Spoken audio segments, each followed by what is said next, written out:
플로리다 제9지방검찰청이 발표한 부검 보고서. 사인, 익사, 신원, 백인 남성 27세. 그는 조용히 사라졌고 거대한 돌고래 수조 속에서 차가운 시신으로 발견되었다. 부검 결과 단순한 익사 사건이 아니었다. 희생자의 전신에는 수상한 상처들이 발견되었다. 찢어진 상처, 긁힌 자국, 그리고 충격적인 사실 하나, 음낭과 고환이 분리되어 있었다. 물속에서 죽음이 찾아왔지만 고통은 훨씬 이전부터 시작되었을지도 모른다. 1990년대 플로리다의 시월드 올랜도. 이 해양 테마파크는 어린이와 어른 모두를 사로잡았으며 늘 관광객들로 붐볐다.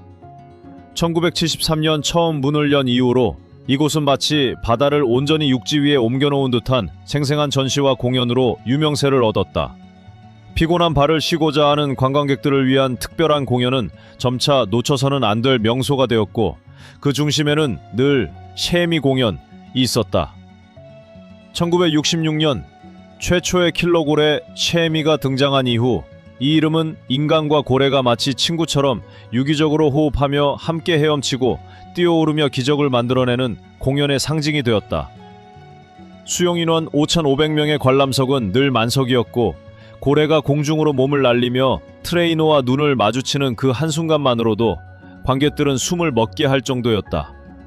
행운을 얻는다면 튀는 물방울에 온몸이 젖는 특별한 체험까지 할 수 있었다.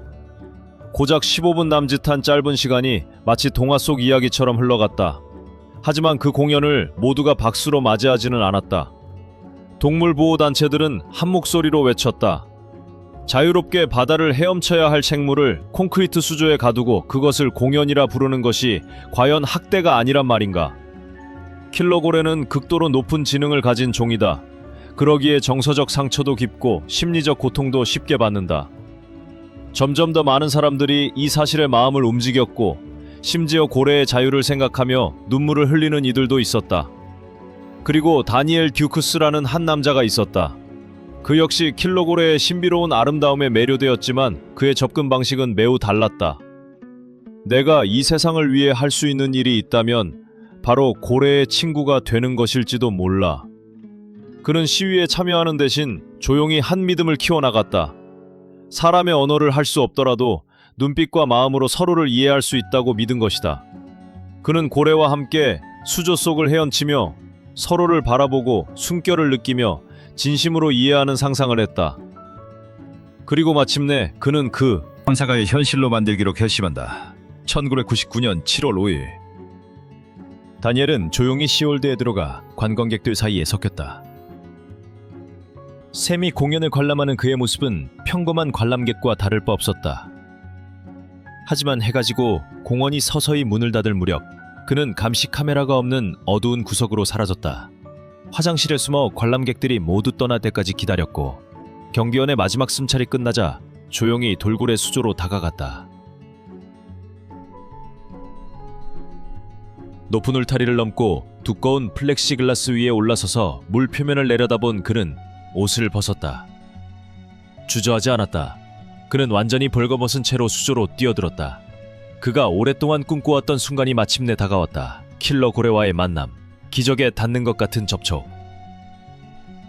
하지만 곧 그는 깨달았다.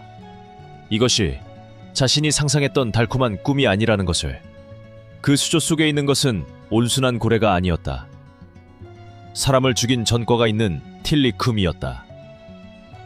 1991년 트레이너 캐티바이가 실수로 수조에 빠졌을 때 틸리쿰은 그녀의 다리를 물어뜯으며 놓아주지 않았고 그녀는 익사했다. 그것이 틸리쿰이 인간을 고의로 공격한 첫 번째 사건이었다.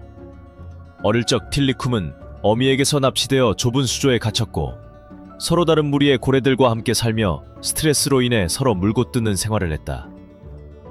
그의 몸은 온통 상처투성이었다. 끊임없이 교배를 강요당했고 태어난 새끼는 곧바로 팔려갔다. 폭행과 훈련, 착취가 끊이지 않았고 점차 그는 미쳐갔다. 하지만 시월들은 포기하지 않았다. 수백만 달러의 수익을 안겨주는 고래를 어떻게 버릴 수 있겠는가. 틸리쿰은 계속해서 공연과 번식에 동원되었고 결국 올랜도로 옮겨졌고 그날 밤 수조 속에서 다니엘과 마주하게 된 것이다. 틸리쿰은 다가오더니 강력한 꼬리로 다니엘을 내리쳤다. 즉사하기엔 부족했지만 극심한 고통을 안기기에 충분했다. 킬러 고에는 매우 지능적이다. 약점이 어디인지, 어디를 물면 가장 아픈지 정확히 알고 있다. 그리고 틸리쿰은 다니엘을 살아있는 장난감으로 만들었다. 다니엘이 도망치려 할 때 킬리쿰은 다시 덤벼들어 이번에는 생식기 부위를 물어뜯었다. 비명이 울려 퍼졌고 다니엘은 점점 차가운 검은 물 속으로 가라앉았다. 그날 밤 어두운 수조 속에서는 물장날 소리와 잔혹한 공격 소리만이 끊이지 않았다. 다음 날 아침, 직원들은 다니엘의 시신이 틸리쿰의 등 위에 놓여 있는 것을 발견했다. 경찰과 법의학 전문가들이 도착해 경악했다. 전신은 멍이 들고 긁힌 상처가 가득했으며 신체 산처가 가장 어두. 이분은 물려 찢어져 있었고 무엇보다도 저항의 흔적이 전혀 없었다. 이것의 의미는 무엇인가? 다니엘은 저항할 수 없었단 것이다.